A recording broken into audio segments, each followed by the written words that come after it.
This old guy DIY has to do with replacing the brake lines in a 2001 Chevy Suburban 1500 four-wheel drive 5.3 liter.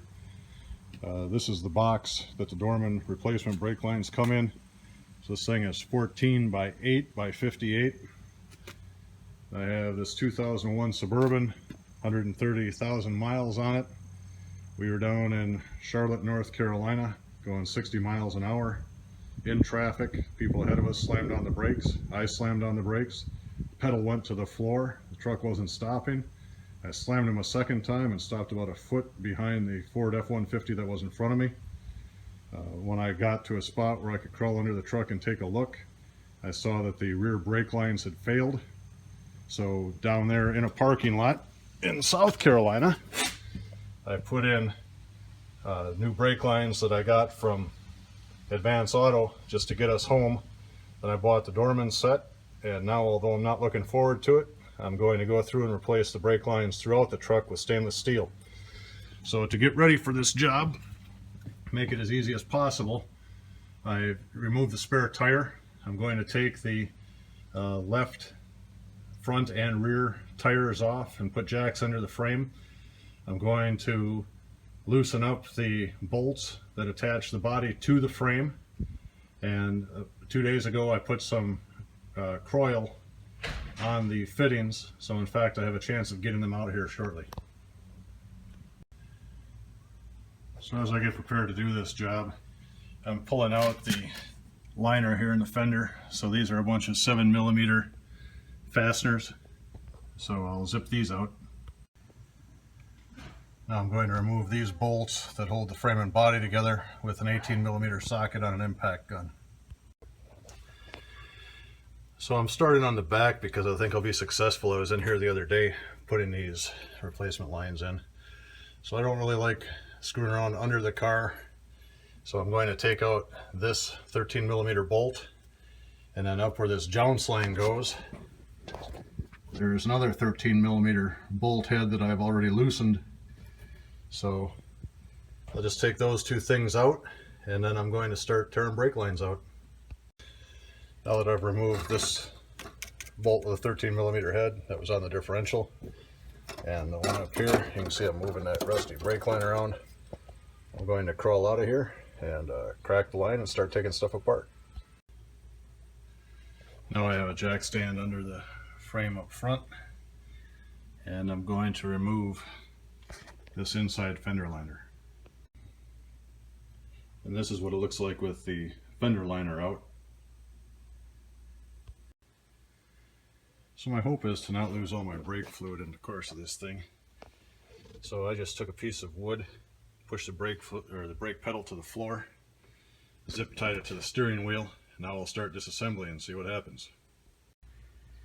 So when it comes to removing these fittings on the front wheels, I just put a big crescent wrench on the bracket, and then it's a 3/8 inch drive ratchet with a 9/16 socket, and that broke it loose, and I'll be removing it here shortly.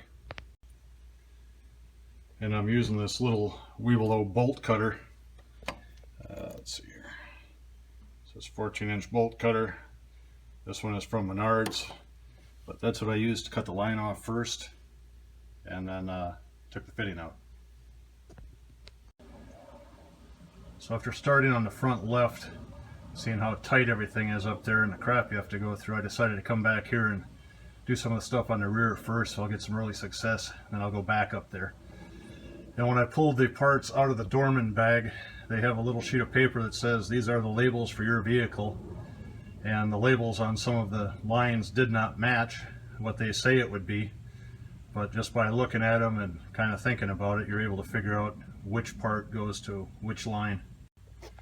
And I'm just going to clip this line that comes back from the ABS unit right here, and then I'll just be able to pull this out the front and work on it.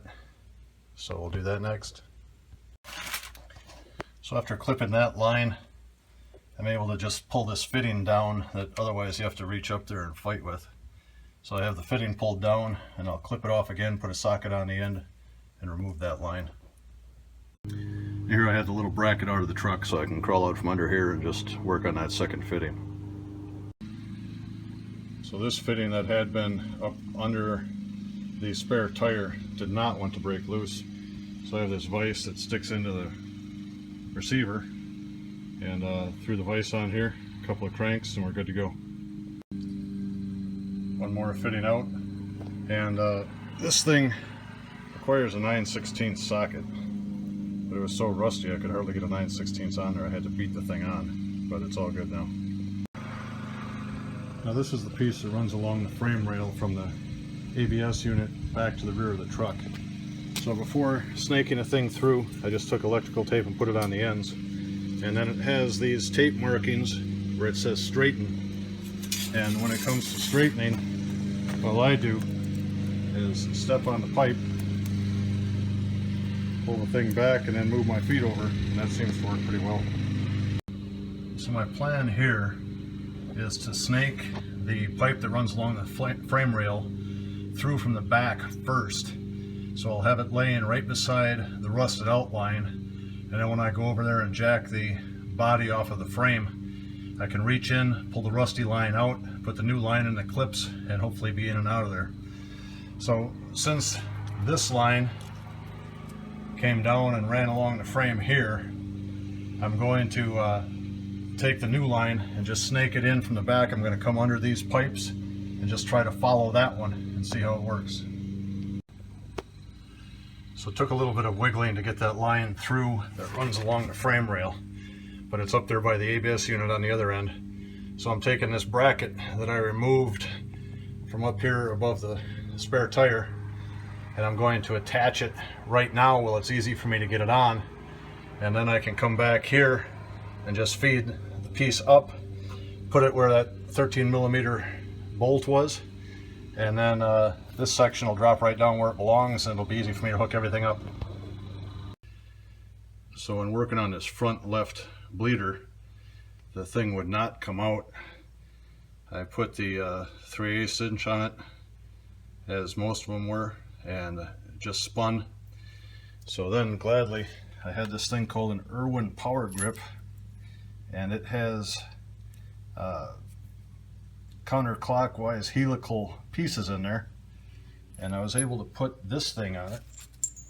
Actually, I think it was this one. But anyway, put that on there, tap it with a hammer, it seats, and I was able to turn this thing loose. So the tip for today is Irwin power grip. It's an excellent way to remove damaged screws and bolts. Well, it's been about 5 hours later. I have all the lines in, and my great plan with the stick to avoid running the master cylinder dry apparently worked. So we still have juice in the master cylinder. I'm going to let the stick loose. There's my super stick, holding the pedal down and with a zip tie.